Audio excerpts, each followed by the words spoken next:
आगे का शेर इस प्रकार है। कवि कहते हैं, कवि मानिक वर्मा कहते हैं, डर जाए फूल बनने से कोई नाजुक कली, डर जाए फूल बनने से कोई नाजुक कली, तुम ना खिलते फूल पर तितली के टूटे पर दिखो, तुम ना खिलते फूल पर तितली के टूटे पर दिखो। ये जो शेर है उसमें कवि असफल होने पर भी प्रयास करने का हमें संदेश देते हैं। उसके लिए वे एक तितली का उदाहरण एक फूल की कली का उदाहरण देते हैं। वे कहते हैं कि डर जाए फूल बनने से कोई नाजुक कली, जो नाजुक जो कली होती है वो अगर फूल बनने से डर जाए, उसमें अगर यह डर हो कि वह अगर फूल बन जाएगी तो कुछ भौरे या तितलियाँ उस पर मंडराएंगी, उसको हानि पहुंचाएंगी। तितलियाँ भौरे उसका रस चूसने के लिए आएंगे और उस फूल बनी हुई कली को वह परेशान करेंगे। और अगर इस डर से वह कली अगर डर जाए और तब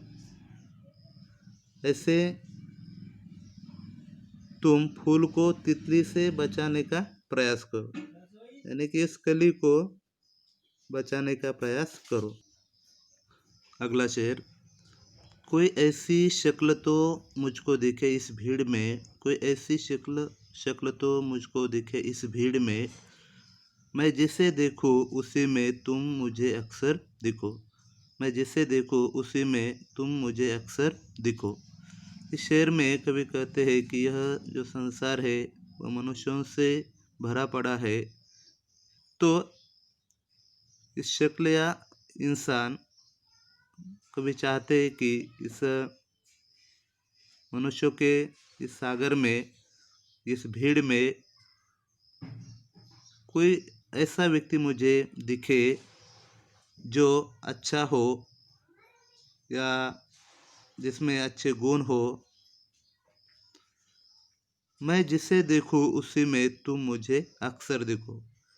यानी कि मैं जिसे इस संसार में मैं जिसे भी देखूं उस व्यक्ति में, उसकी शक्ल में मुझे आपके दर्शन हो या ईश्वर के दर्शन हो, ऐसी एक कामना, इच्छा यहाँ पर इस शेर में कवि करते हैं कि इस संसार में हर व्यक्ति अच्छा हो और मुझे हर व्यक्ति में मुझे ईश्वर दिखाई दे। इस तरह से यह जो शेरों का समूह है, यह जो गज़ल है, वह गज़ल मेरी इबादत है, इस संग्रह से ली है,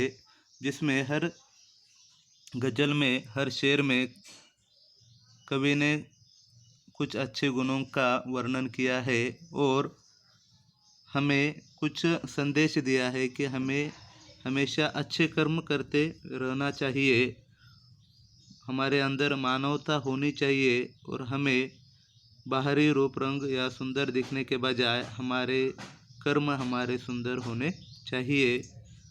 और कर्म ही पूजा हमें मानना चाहिए, मर्यादा या नियमों का पालन करना चाहिए, हमारे अंदर सहनशीलता होनी चाहिए, संवेदनशीलता होनी चाहिए